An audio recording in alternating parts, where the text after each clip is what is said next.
Good evening and welcome to Undaunted Weekly Recap. I am Star Smart.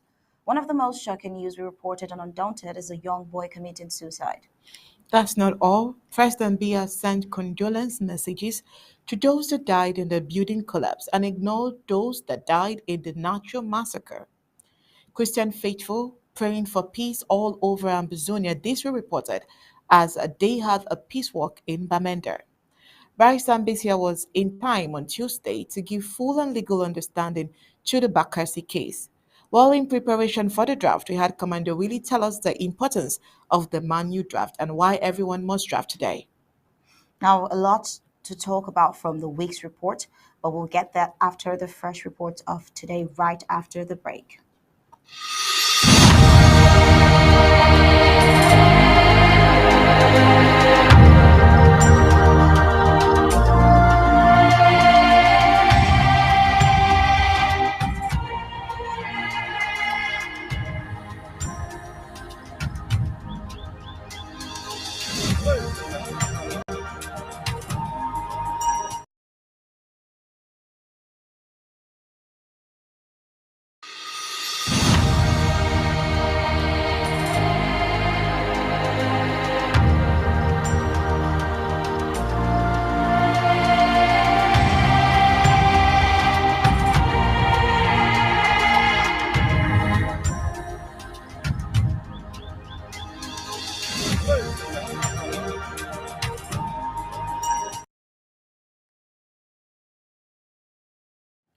Well, you're welcome back. Amazonia refugees and neighboring La Republic de Cameroon towns are not safe.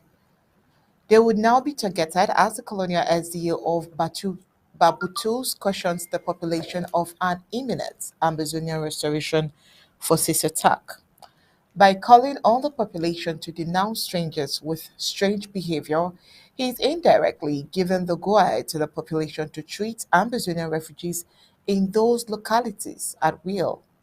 Amongst the 10 massacred by La Republic the Cameroon colonial forces at Nancho, 7 came from this or that part of the west region of La Republic the Cameroon. The question is that outing of the colonial SU not a call for a xenophobic attack against the Amazonians in his territory? Well, the Bambutus is one of the colonial eight divisions making up the colonial west region of Cameroon and has about 350,000 inhabitants. The division is made up of four different other regions: Babaju, Galim, Bacham, and Mbuda, with three sharing borders with the crisis hit Amazonia. The over 7 year war in the Anglophone region of the Cameroon's Amazonia indirectly or directly affected the division as some localities border to the southern Cameroons like Zavion, Bametogum, and Matazem in Babaju, Memphung in Galim have been witnessing incursions from Amazonian fighters in recent times. Also, the division has been hosting hundreds of Amazonian refugees who now make up about 20% of the population. The division also saw seven of its sons and daughters killed in the tragic natural killings that took place on July 16, 2023. Well, another threat has been knocking at the doors of the division these days as the colonial administrative and security authorities, including the population, have been alerted on planned attacks allegedly by the Amazonian restoration fighters. Well, the attacks, according to the colonial senior divisional officer of Bambutus, David Dido Dibango, will be targeting state symbols with the use of parcel bombs, and explosive in public places such as churches, interurban transport agencies, and others. The senior administrator called on the population to remain vigilant and intensify collaboration with forces of law and order to avoid any of such incidences. He also called on the population to avoid public gatherings and denounce strangers with strange behaviors. All right, moving on. There is an atmosphere of uncertainty in Moya local government area as the Colonial La Republic police forces stormed the area at about 5 a.m. local time and kidnapped more than 100 youths. This is the fate of Amazonians in their own motherland being treated like second class citizens. Not that any incident happened in the area for the Turks to be rounding people up. but we wonder what a lawless regime. How can they carry out Kali Kali, as it's called, in a place experiencing relative peace without any explanation? Worst of all, the youths have with them identification papers. They are still in custody at press time for a crime they have nothing to do with. Well, several persons have been randomly kidnapped this morning in Moya local government area of the Atlantic zone of the Federal Republic of Amazonia. Undaunted learned that the Colonial Republic of Cameroon elements of the police forces stormed the locality at about 5 a.m., taking everybody unaware. This wanton is being carried out with no prior incidents that warrants it. Now, according to a victim from the crowd, he cried out in his words. He says, I expect something like a crime to be committed in an area that can warrant people to be held up, to maybe answer some questions. But if you me up for no reason, just to disrupt my day schedule, then it is bad. Well, they were picked up by the colonial police officers in Moya, and below are photos of about 100 people held in the name of the Kali Kali, as it's called, at the third district police station Moya since 5:30 a.m. At press time, none of them have regained their freedom, and no interrogation had taken place. The majority of the youth have their identification papers still.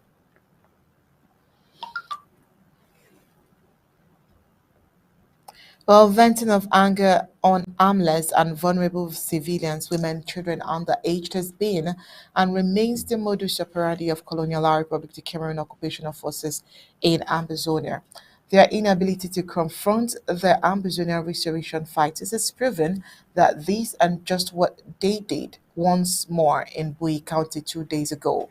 While ABC Amber TV News yesterday, July 28, reported that at least two civilians have been killed in Roar, a village between Kikaikum and Benten, where the Colonial Republic of Cameroon military invaded the whole area in the night.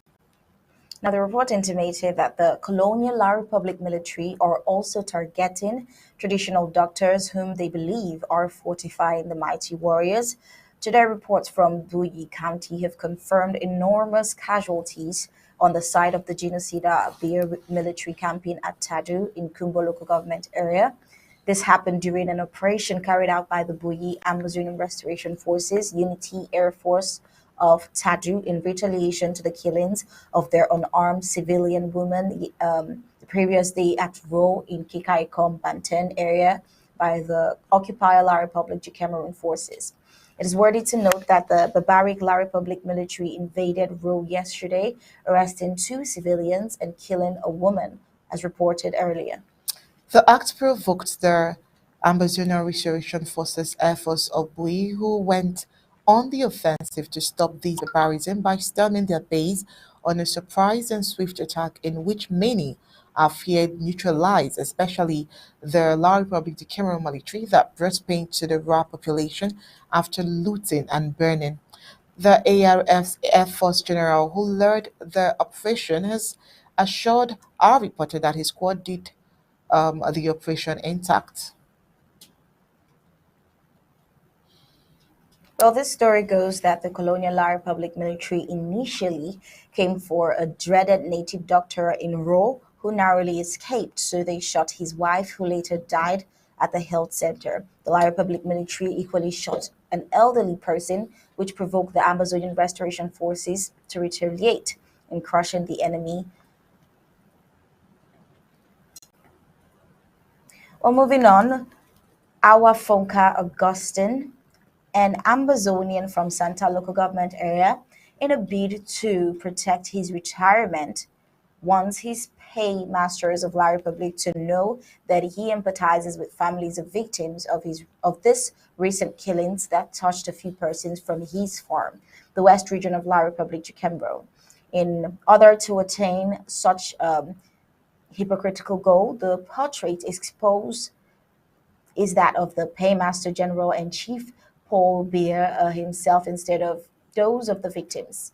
It's rather ironic. Our Fonka Augustine, as his La Republique paymasters who retaliate in Quartier Ewundo near Yaoundé, decimating a family of 10.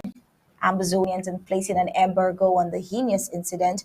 He thinks the latter act is immaterial as all other Amazonians murdered in cold blood by the barbaric regime. The barbaric La Republic forces at Ngabor, Pignin, Menka, Mautu, Kwaka, Ekona, Kumba, Babanki, Fundang, and more. Well, the story, as received by ABC Amber TV on Dawnton News, said that dozens of people, all dressed in black, gathered in Bafusan on Thursday to denounce the recent killings in Bamenda, the local government, and that the ceremony was led by the Colonial La Republic du Cameroon governor of the West region, Aquafonka Augustin, an Amazonian slave in La Republic du Cameroon, and that it was attended by religious leaders, traditional authorities, and civil society representatives. They said that during this charade, the participants condemned the mass killings of Nancho, where Colonial La Republic du Cameroon military killed at least 10 people in Bamenda local government area. They also expressed their anger at the ongoing war in the Amazonian region, which has claimed the lives of hundreds of people in recent months. Our Fonka Augustine, the Colonial La Republic governor of the West region, called on the perpetrators of the war to lay down their arms and return to the negotiation table. But then the question will be, who is he referring to, and who is the belligerent that should return to the negotiating table? He also urged the Colonial La Republic Yaoundé to do more to protect civilians. This would say it's rather hypocritical and ironic. All right, coming up right after the break is the news recap.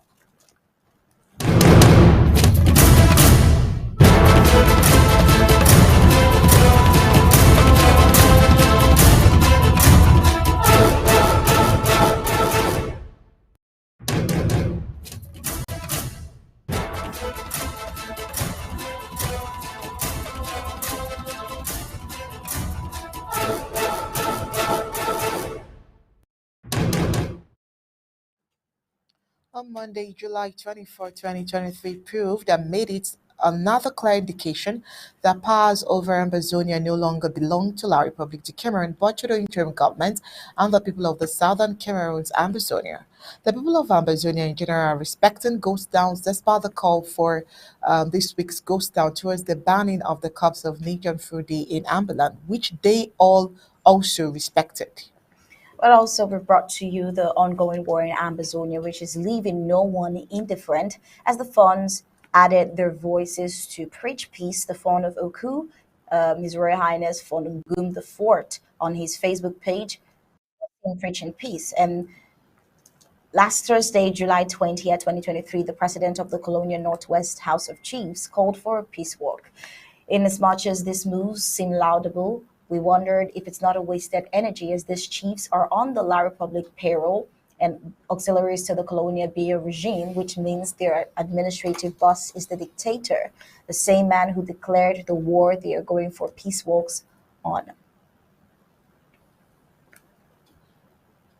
Well, we also told you this week that heavy rain has flooded the Vatican Express Agency, paralyzing activities. This is a situation that can be avoided if the colonial administrators plan the town well. Flooding in the city center is a result of poor town planning. The colonial administrators of the Republic of Cameroon do not care about the sustainability of their projects. Their only interest is in the percentage they are bringing home at the moment from a project. The poor drainage system in Bamenda caused the flooding of the Vatican Express Agency and the paralyzation of commercial activities there. With the persistent rain, what will become of the traders who own shoes inside the park? Another matter of concern was consternation gripping the city as at least 16 people were confirmed dead and over 3 dozen others injured, with some still missing following the tragic incident that occurred at midnight of July 22nd, 2023, at a vicinity called Container. Rough hundreds of meters behind Mobile Guinness in the Ndopon when almost all the occupants were deep asleep. No one can say with precision the number of people who live in the building that collapsed at the time, as the successor to the landlord himself is buried in the rubbles, but neighbors are talking about at least 60 people who died in this building collapse.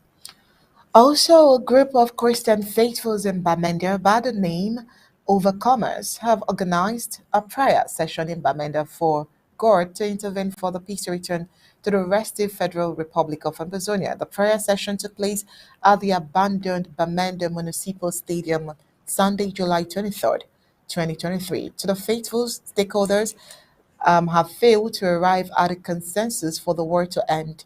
And since God cannot fail, bringing God into the affair is the surest way for peace to return without man's protocol.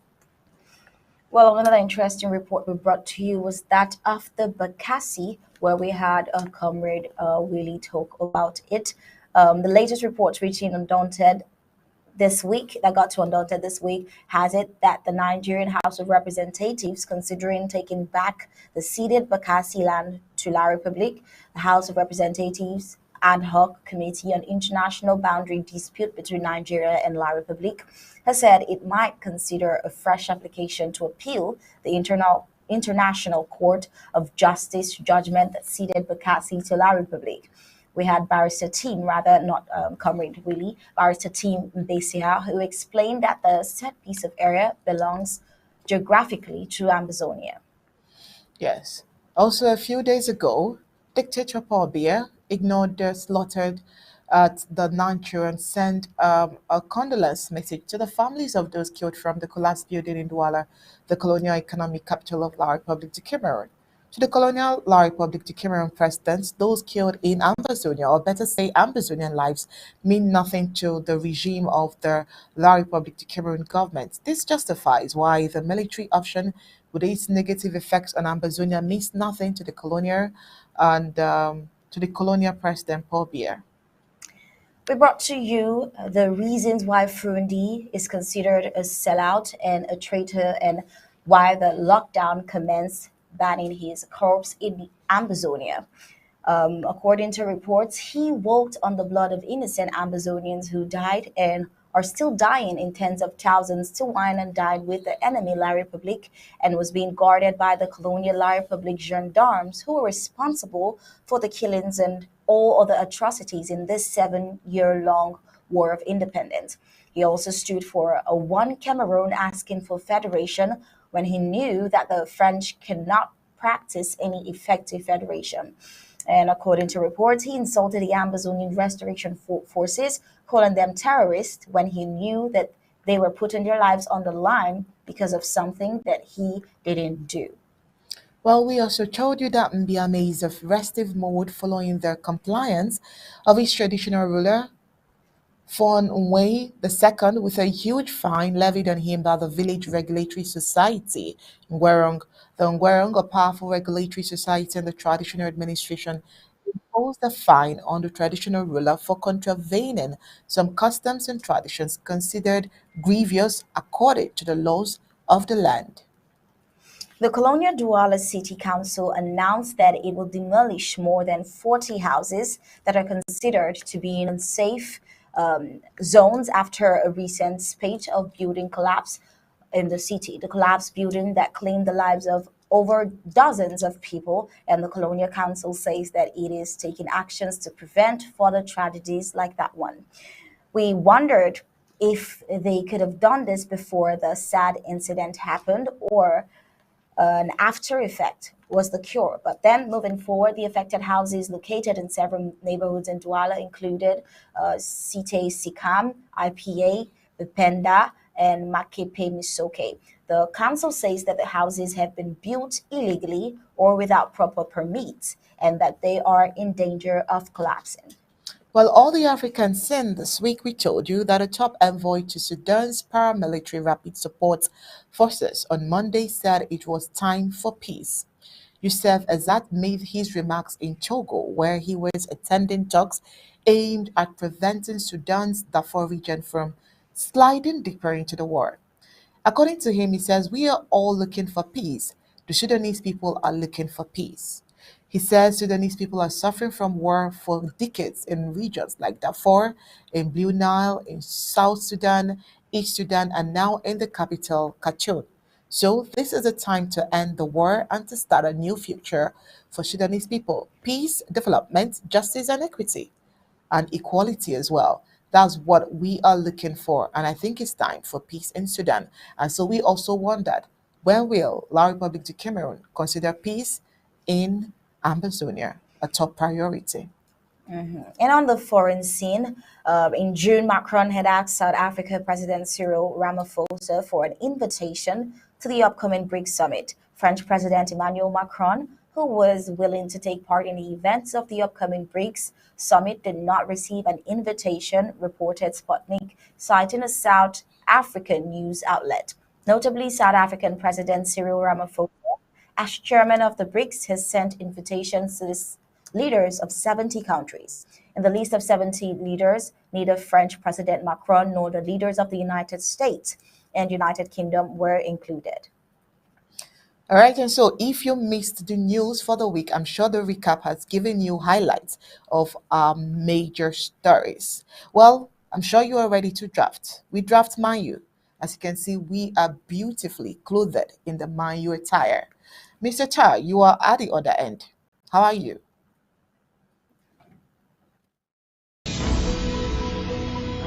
In our editorial of tonight, we'll look at why the federal government draft is superlatively imperative.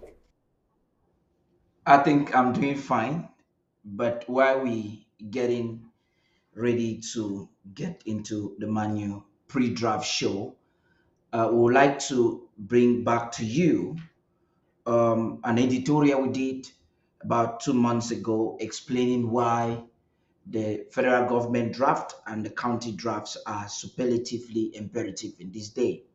We take the opportunity of every draft day to explain to our people also the history, the culture, the way of life, and some touristic sites that you may want to know about every county. And our exploit in Manu this week was quite interesting. Did I even greet you? Good evening and welcome to this special broadcast. Stay tuned. I'll be back with Barrister Tim, Barrister Fro, and Chairman Willie right after this break. Stay tuned. The interim government during the start of this year of acceleration told the nation of Amazonia that this is the winning phase and that was the code for the new strategy. This year, unlike in the past, the interim government thought that the draft initiative should be done slightly different. The federal government draft was introduced and one would like to ask, what was or is the rationale behind this whole idea?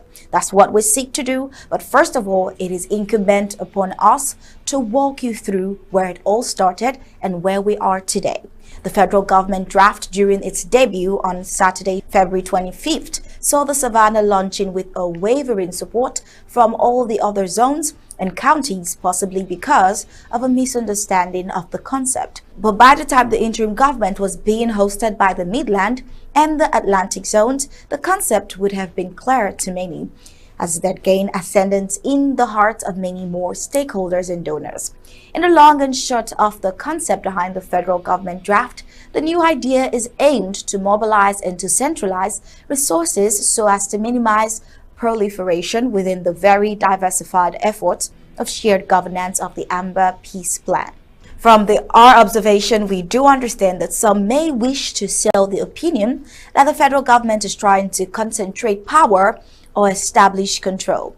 Contrary to this assumptive rhetoric from a few that might have caused disbelief or dragging feet, the federal government draft has proven within the past 3 months to be a tremendous enhancement of the Amber Peace Plan that was badly punctured by coup plotters.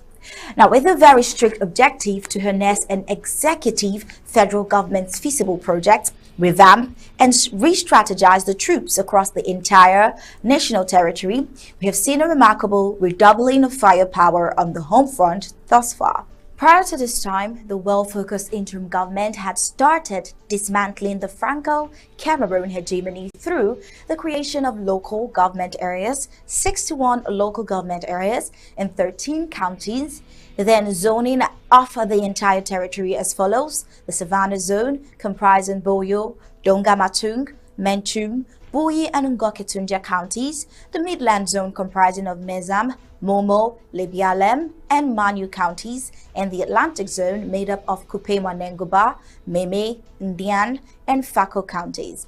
We all know the achievements before the unfortunate sponsored coup. Let's take a look again on the very essence of the draft. What Don Wannabe, the Lord of the Realms, calls the Amber War Draft Manifesto. The Amber War Draft is the citizens' contract, the patriots' pledge, the fighters' covenant, the victims' appeal, and the people's mandate to defend the statehood of Amazonia with any and every weapon of consequence against the expansionist and occupationist regime of French Cameroons. The Amber War Draft is a sacred nationhood survival ritual besides other signature revolutionary programs and slogans initiated by the leadership of President Samuel Sako of the interim government of Amazonia. Amongst other things, the Amber War Draft is a national bond to furnish the Amazonian liberation struggle with all the material requirements and necessities by way of responsibility sharing. 1. The Amber War Draft is Amazonia's liberation contract between the people and their political destiny. 2. It's the patriots' sacred vow undertaken to free Amazonia of all forms of unjust, illegitimate, and illegal occupation. 3. It is a solemn confession to end the state of political annexation and subjugation in the Cameroons. 4. It's a commitment by citizens and households to engage in the process of self-rule and independence. 5. The Amber War Draft is a mandate to fulfill the wishes and aspirations of the people of Amazonia in their determination to re-establish their statehood. 6. It's one of the symbols of collective sacrifice aimed towards the protection of the Commonwealth and cultural heritage of the joint political estate of the former British Southern Cameroons. 7. The Amber War Draft is a political ritual for nationhood survival, identity evolution, and consciousness revival. 8. It is a patriot's pledge to undo enemy decrees of tyranny and oppression in Amazonia. 9. It is a fighter's covenant to pay the ultimate sacrifice for freedom. 10. It's an expression of legitimacy symbolized in the mandate to deploy all lawful and acceptable means to liberate the people. 11. It's the occasion to share with the people suffering and misery. 12. Is the moment to covenant oneself with the fighter's sacrifices. 13. It's one of the revolutionary keys and passwords to the realm of the Supreme National Order of Honors. 14. It's a call to arms to all able and willing Amazonians to engage the common enemy with every available means. 15. It is the victim's appeal to the conscience of humanity. 16. The Amber War Draft is a war cry for sons and daughters of Amazonia. 17. It is a testament to the people's faith and backing of the interim government. 18. It's the absolute and final resolve by a people to join the civilized league of free-thinking societies. 19. The Amber War Draft is a shoulder-to-shoulder, hand-to-hand brotherhood of burden sharing for humanity. 20. It's a justice motto and freedom slogan for Amazonians. 21. It's a delicate war tradition to unleash the righteous power of victory against ordinances of servitude. 22. The War Draft is a competence and capacity building platform to enhance forces of self-defense. On this most sensitive occasion each year, the leadership of Amazonia rallies all sons and daughters on the strength of a special message under the war jingle to prepare in body and spirit to be one with the restoration fighters at the home front. The people attend their duties fulfilling wartime obligations with pledges of material values and bridges of human endeavors. The ritual begins and ends with one article, which is the political survival and defense of Amazonia as an independent English-speaking nation. What's more to say? Draft and draft and draft until we drop, like the president said. Well, with that, we've come to the end of this article and the end of our editorial for tonight. If you want more of such article, kindly visit our website at www.abcambertv.com for more. Subscribe, become a club member, and a part of this winning strategy. Find our payment details on your screen. I am reporting for Undaunted ABC Amber TV.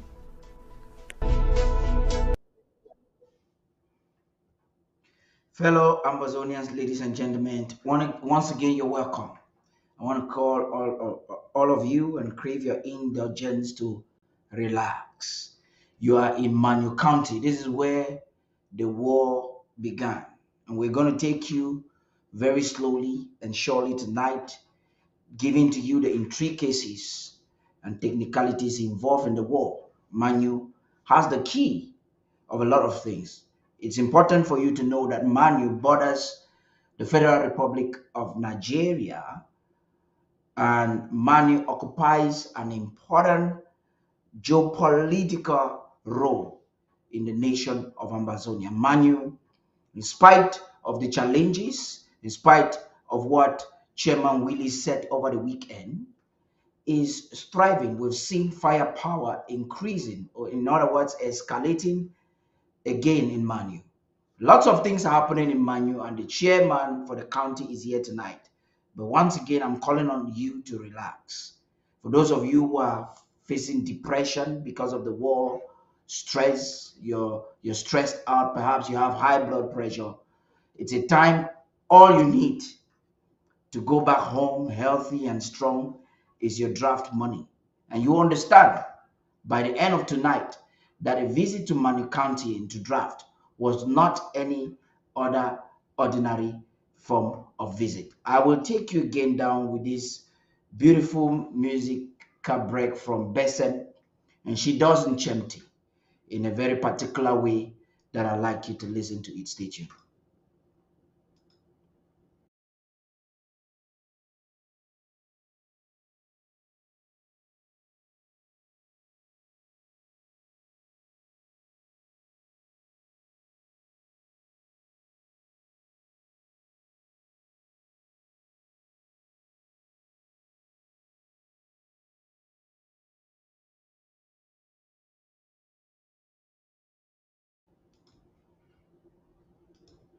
Okay, we're back with that piece. I guess we have some technical issues there, but let's get. Engo punogo, boma konogo.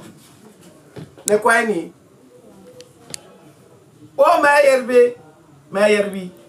Sepunya sengo hotelbeka. Manche ya fok. Ya kwainogo, engo kari nogo. Momo wese